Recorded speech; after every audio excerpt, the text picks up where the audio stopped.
CBSE board class 11th में पढ़ने वाले सभी स्टूडेंट्स, आप सभी का स्वागत है हमारे YouTube channel pal my knowledge to you में। अगर आपने चैनल को अभी तक सब्सक्राइब नहीं किया तो जरूर करें, साथ ही नए वीडियोस की नोटिफिकेशन सबसे पहले पाने के लिए क्लिक द बेल आइकन। तो इस वीडियो में आप देख रहे हैं संस्कृत भास्वती का छठा पाठ शुक शावको दंतः। इसके हम अभ्यास को देखेंगे और बेसिकली ये इस अभ्यास का दूसरा पार्ट है। पहले वीडियो में पहले पार्ट में हमने क्वेश्चन नंबर 1 को कवर किया था, इसके बाद देखेंगे क्वेश्चन नंबर 2 को। सो वीडियो बहुत इंपॉर्टेंट है, वीडियो को आप एंड तक जरूर देखें। वीडियो लंबा हो सकता है लेकिन आपको डेफिनेटली बहुत अच्छे से समझ में आएगा, सो वीडियो को आप एंड तक जरूर देखना।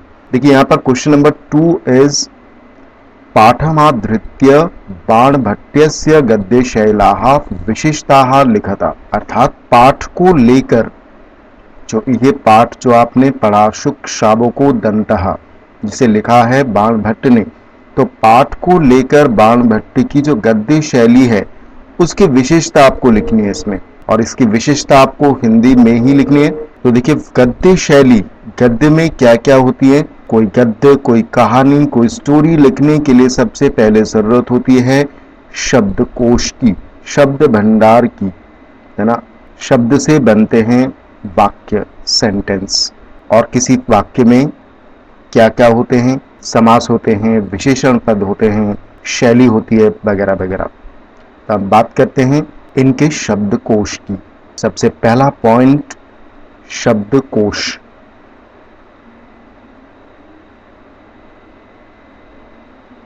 देखिए इनके जो शब्दकोश हैं, इनको शब्द का ज्ञान बहुत अच्छे से था।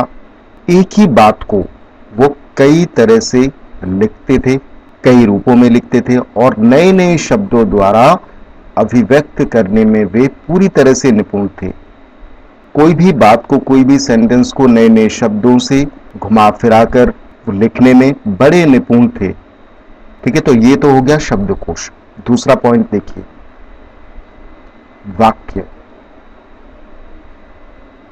वाक्य में इनके वाक्य बहुत लंबे लंबे होते हैं, इनके वाक्य बहुत लंबे लंबे होते थे, जिससे वो, जिसके प्रयोग से, लंबे वाक्यों के प्रयोग से वो पाठक को बहुत झंझला भी देते थे। तो इतने लंबे इनके वाक्य होते थे, और ये अपने वाक्यों में असंख्य विशेषणों का प्रयोग करते थे। इनके वाक्यों में क्या प्रयोग करते थे? विशेषण। विशेषणों का वो प्रयोग वो भरपूर करते थे, बहुत अधिक करते थे, और इनके वाक्य बहुत लंबे लंबे होते थे। इनके वाक्य लंबे लंबे वाक्यों का प्रयोग।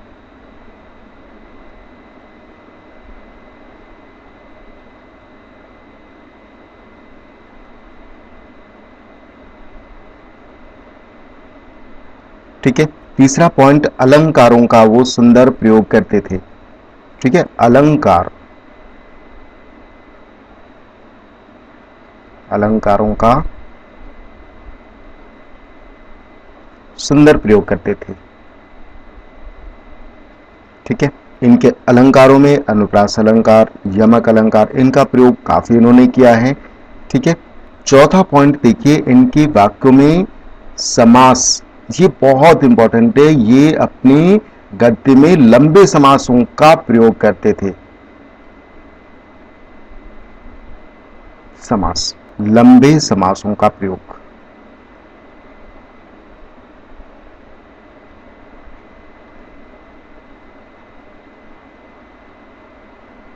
लंबे लंबे समासों का वो प्रयोग करते थे, और कहीं वे छोटे समास और समासों की कमी भी इनके गद्यों में मिलती है, और कहीं कहीं छोटे छोटे समासों का प्रयोग करते थे।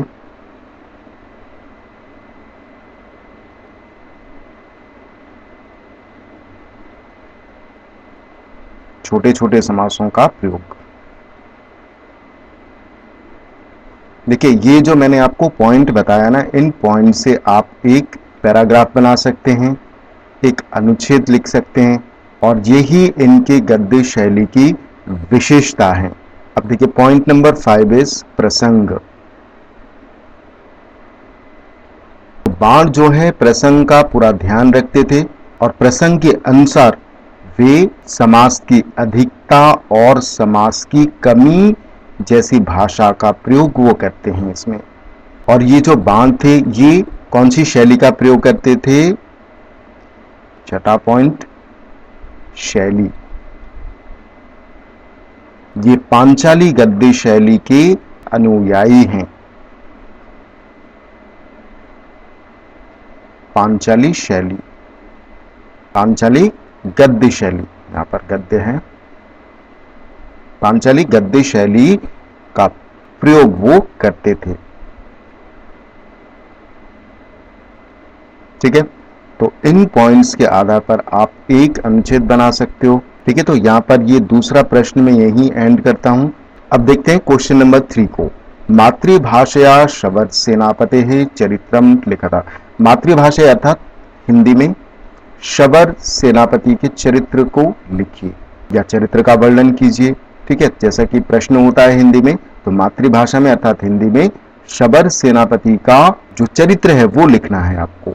ठीक है, तो आपने पाठ में अगर आप पाठ को अगर आपने अच्छे से पढ़ा, ठीक है, अगर हिंदी में इसको अच्छे से ट्रांसलेट किया, अगर आपने वीडियो नहीं देखा तो आप उसे जरूर देखें, तो आपको जो शबर सेनापति उनके जो चरित्र है वो आपको पता चल जाएगा। फिर मैं यहाँ पे आपको बता देता हूं मैं आपको, शबर सेनापति वो कैसे थे?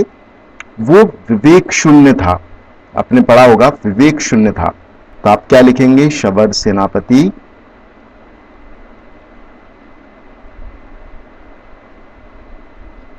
विवेक शून्य था।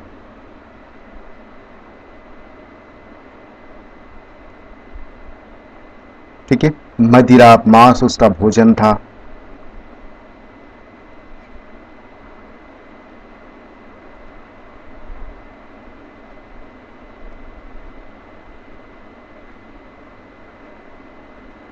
ठीक है, शिकार करना उसका परिश्रम था, वो मेहनत करता था। वो उसका मेहनत क्या था? वो शिकार करता था। शिकार करना ही उसका परिश्रम था।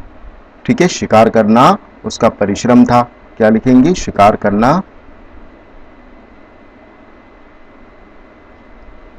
उसका परिश्रम था।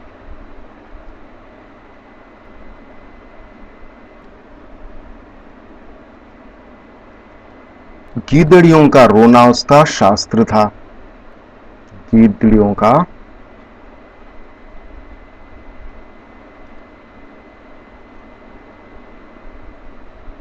रोना उसका शास्त्र था। शास्त्र अर्थात ज्ञान।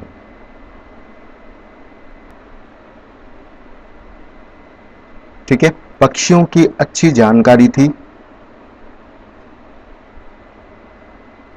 पक्षियों की अच्छी प्रकार से अच्छी जानकारी थी।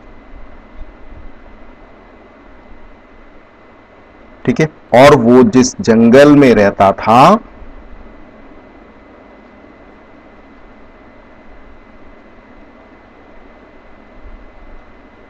जंगल में रहता था उसे खोदकर पूरी तरह नष्ट कर देता था। उसे खोदकर पूरी तरह उसे नष्ट कर देता था।